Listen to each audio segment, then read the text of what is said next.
Hi everybody, welcome to the Planet 46 Comics Show. I'm Matt Price. I'm here with Kyle Roberts. Kyle, what's up this week? We've got Spider-Man standing up to cancer, and an artist desperately needs help, and some Iron Man 3 rumors. All that and more this week on the Planet 46 Comic Show.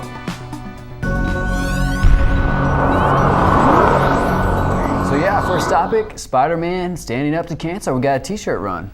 That's right. The Columbia Pictures film Amazing Spider-Man is teaming up with Stand Up to Cancer for a line of special t-shirts. They're going to feature Spider-Man artwork and some messaging encouraging everyone to take a stand against cancer. Of course, Laura Ziskin, the film producer who produced the 3 Spider-Man features and was producing the Amazing Spider-Man movie, co-founded and executive produced the Stand Up to Cancer telecast and was a co-founder of the organization. At the time of her death last June, she was at work on the Amazing Spider-Man movie that's coming out this summer. That's very cool. Yeah. And that kind of leads us to our question today. You know, with superhero shirts, you know, what's your favorite superhero shirt? Yeah, these are some cool superhero shirts you can order at the Stand Up to Cancer website. Do you have a favorite one right now? Maybe a past shirt.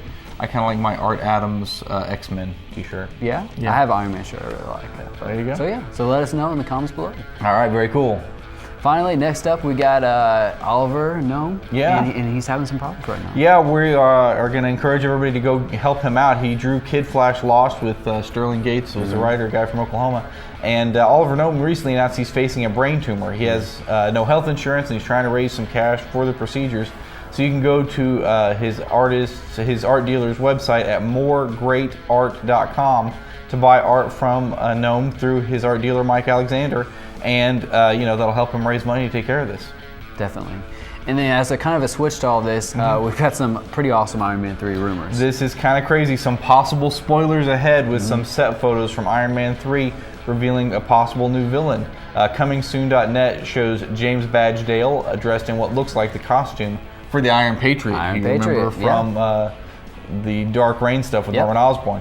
Dale plays Eric Savin in the movie, who is Cold-Blood in the comics, but will he become the Iron Patriot in the film? Norman Osborn, aka the Green Goblin, becomes the Iron Patriot, but of course Norman Osborn has been in the Spider-Man movies. Right. So how's that all going to work out? Well, we're going to have to wait and see.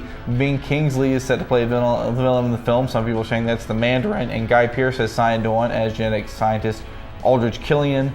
The film may share some elements with Warren Ellis' Extremist storyline, which some of those characters were featured in. The film is set for release on May 3rd, 2013. Sweet. Let's get into the review file.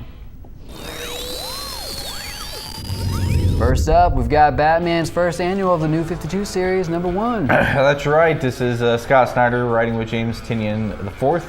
Jason Fabok doing some great art. Mr. Freeze is introduced to the New 52 in this annual that also explores his connection to the Court of Owls. This issue gives readers the New 52 origin of Mr. Freeze, and he's a colder character than perhaps he's ever been. While in Batman the Animated Series, Mr. Freeze had elements of sadness and poignancy to his origin, this Mr. Freeze comes off as more twisted and disturbed. What that means for the long-term use of the character is to be determined, but it does make for an icily creepy story in this year's annual. No pun intended, right? Well, no, pretty much intended. I pretty much intended it. Okay, next up we've got Star Trek and Doctor Who collaboration. Yeah, it's Simulation 2 is the name of the series. Scott and David Tempton writing with Tony Lee, David Messina doing painted art inside. And 2 storied science fiction franchises are coming together with this comic book miniseries, teaming the characters of Doctor Who and Star Trek The Next Generation.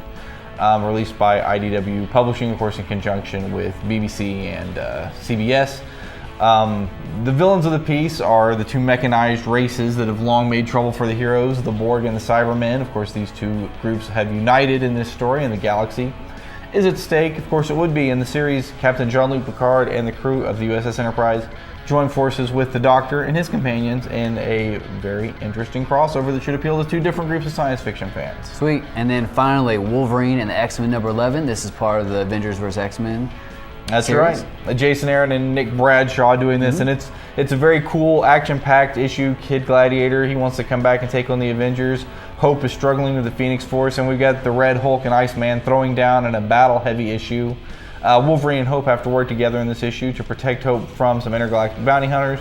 Meanwhile, Logan remembers the original Dark Phoenix saga and is trying to think how he can handle things differently this time around.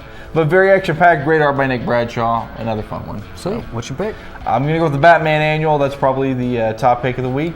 For me, you get to look into Mr. Freeze. And if it's warm outside, if you're getting a little hot, it'll drop the temperature a few degrees right Chill there. you a little bit. Yeah, that's exactly. Cool. All right. Hey, come back next week for more comic book and movie news. For Kyle Roberts, I'm Matt Price. Thanks for watching.